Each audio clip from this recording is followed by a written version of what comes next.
बऱ्याच वेळा आपण अगदी ओपन माइंडने मैत्री करतो, हसत खेळत गप्पा सुरू होतात, जसं आपली वेव्हजन जुळायला लागते आणि मग नंतर गप्पा वगैरे सुरू होतात. पुढे गेल्यावरती लक्षात येतं की समोरची व्यक्ती जरा कंट्रोल करू पाहते आपल्याला. मैत्रीमधला हा पहिला रेड फ्लॅग्स आहे. असे अनेक रेड फ्लॅग्स आपल्या समोर येत असतात, पण आपण त्या मैत्रीच्या इतक्या म्हणजे प्रेमात असतो की अशा वेळी आपल्याला ते रेड फ्लॅग्स देखील ग्रीन फ्लॅग्स वाटायला लागतात असे, आणि मग पुढे जाऊन पश्चातापाची वेळ येते. ती येऊ नये यासाठी आपण चुकीच्या व्यक्तीबरोबर मैत्री करतोय हे विशेष करून महिलांनी किंवा पुरुषांनी म्हणा, दोघांनी म्हणा, कसं ओळखावं, केव्हा तुमचा हा पहिला फ्लॅग तुम्हाला कळायला हवा. आता असं जेव्हा आपण म्हणतो तेव्हा समोरचा व्यक्ती कोणीतरी खूप आपल्यावर कल्प्रिट आहे आणि आपण विक्टीम आहे अशी सुरुवात करतोय आपण. तर जेव्हा अशा गोष्टी होतात त्याच्यामध्ये सांगणारा सांगतो की मला डॉमिनेट केलं जात आहे, पण ती पूर्ण सिच्युएशन तशी असेलच असं नाही आहे. त्यामुळे स्वतःचा सुद्धा आपण विचार केला पाहिजे की आपण काय केल्यावर हा कंट्रोल तिकडे गेला.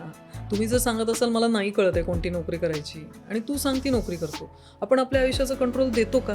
आणि मग डोईजड झाल्यावर आपण बोलतो का? तर सुरुवातीपासून त्या बाउंड्री क्लिअर असल्या पाहिजे, पहिली गोष्ट.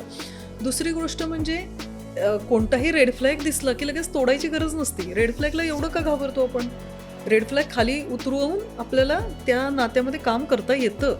कित्येक वेळा तुम्ही कसं कम्युनिकेट करता एकमेकांशी, तुम्ही सांगता का मागं मागंच बोलताय की ती मला डॉमिनेट करते, ती मला डॉमिनेट करते, तुम्ही तिला जाऊन सांगताय का मला नाही पटत आहे तू हे वागती असं आणि हे करू नकोस, हा निर्णय मलाच घ्यायचा आहे आणि मी तो घेणार आहे. जरी तू माझी बेस्ट फ्रेंड असली तरी मला दुसऱ्या ग्रुपबरोबर जाऊन सुद्धा आनंद मिळतो आणि मला त्या ग्रुपबरोबर जावं लागेल, हे तुम्हाला सांगता आलं पाहिजे.